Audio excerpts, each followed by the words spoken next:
అసలు ఎండోమెట్రియోసిస్ సమస్య అంటే ఏంటి? ఈ ఎండోమెట్రియోసిస్ సమస్య ఉంది అన్నప్పుడు ప్రెగ్నెన్సీ రావడానికి ఎటువంటి ఇబ్బందులు అనేది ఫేస్ అవుతారు? అండ్ దీంట్లో ఏ ట్రీట్మెంట్స్ అనేది మీరు ఫర్దర్‌గా తీసుకోవాలి? ఈ విషయాల గురించి మనం ఈరోజు మాట్లాడుకుందాము. హలో అండి. నేను doctor Maitreyi, fertility expert, Maitrisri fertility centre, Hyderabad. So నార్మల్గా ఎండోమెట్రియోసిస్ సమస్య అనేది ఎండోమెట్రియం అనేది గర్భసంచిలో ఉంటుంది. ఈ ఎండోమెట్రియం ఇక్కడే కాకుండా వేరే చోట్ల కూడా డిపాజిట్ అయ్యింది అన్నప్పుడు దాన్నే ఎండోమెట్రియోసిస్ సమస్య అన్నట్టుగా అంటామన్నమాట. అండ్ వేరే చోట్లు అంటే ఎక్కడెక్కడ ఈ ఎండోమెట్రియోసిస్ అనేది మనకు కనపడవచ్చు. దీన్ని మనం చూస్తే అండాశయంలో డిపాజిట్స్ అనేది చూసినప్పుడు దాన్ని చాక్లెట్ సిస్ట్ ఓవరీ అని అంటాము. అండ్ ట్యూబ్స్ చుట్టూ డిపాజిట్ అనేది అవ్వచ్చు, తర్వాత పేగుల దగ్గర డిపాజిట్ అవ్వచ్చు, యూరినరీ బ్లాడర్ దగ్గర కూడా అవ్వచ్చు. ఇలాంటి వేరియస్ మల్టిపుల్ సైట్స్లో అనేది కూడా మనము ఎండోమెట్రియల్ డిపాజిట్స్ అనేది చూడొచ్చు. దీని డయాగ్నోసిస్ అనేది ఏ విధంగా చేయాలి? దీన్ని మీరేమైనా తెలుసుకోవచ్చా? ఎలాంటి సిమ్టమ్స్ అనేవి ఉంటాయి? సో మీకు పీరియడ్ టైంలో ఎక్కువగా పెయిన్ వస్తుంది. ఆ పీరియడ్ అనేది వచ్చే ముందు వస్తుంది, పీరియడ్ టైంలో ఉంటుంది, పీరియడ్ అయిపోయిన తర్వాత కూడా ఉంటుంది. ఇలా 3 ఫేసెస్లో అనేది మీరు పెయిన్ అనేది ఎక్స్పీరియన్స్ చేస్తున్నారు అంటే ఆ పెయిన్ ఏమంటామంటే మనం triple dysmenorrhoea.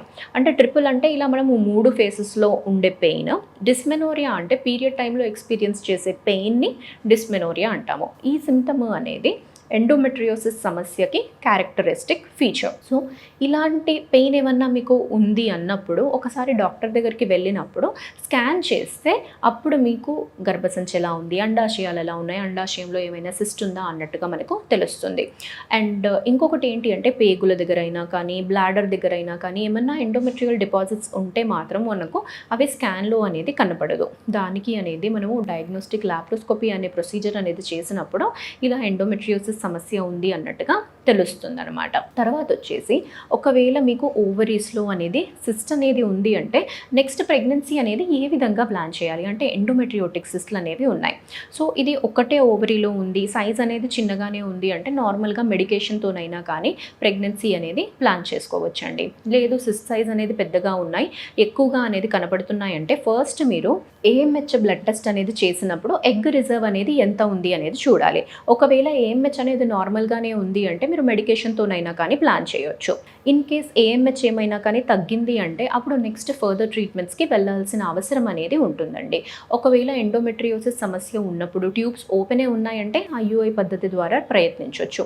In case tubes ఏమైనా బ్లాక్ ఉన్నాయి అంటే మాత్రము అప్పుడు ఐవీఎఫ్కి వెళ్ళాల్సిన అవసరం అనేది ఉంటుంది. అండ్ సిస్ట్ సైజ్ అనేది పెద్దగా ఉంది, 2 సైడ్ ఓవరీలో అనేది మనకి సిస్ట్ అనేది కనబడుతుంది అంటే అప్పుడు అలాంటి కేసెస్లో సిస్ట్ తీసేయాల్సిన అవసరము అనేది ఉంటుందండి.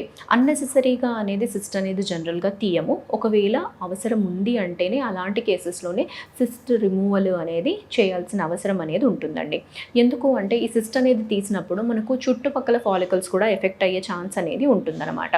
అందుకు ప్రెగ్నెన్సీ గురించి అనేది ప్లాన్ చేసినప్పుడు మనము ప్రతి సర్జరీ అనేది కూడా చాలా ఆలోచించి చేయాల్సిన అవసరము అనేది ఉంటుందండి.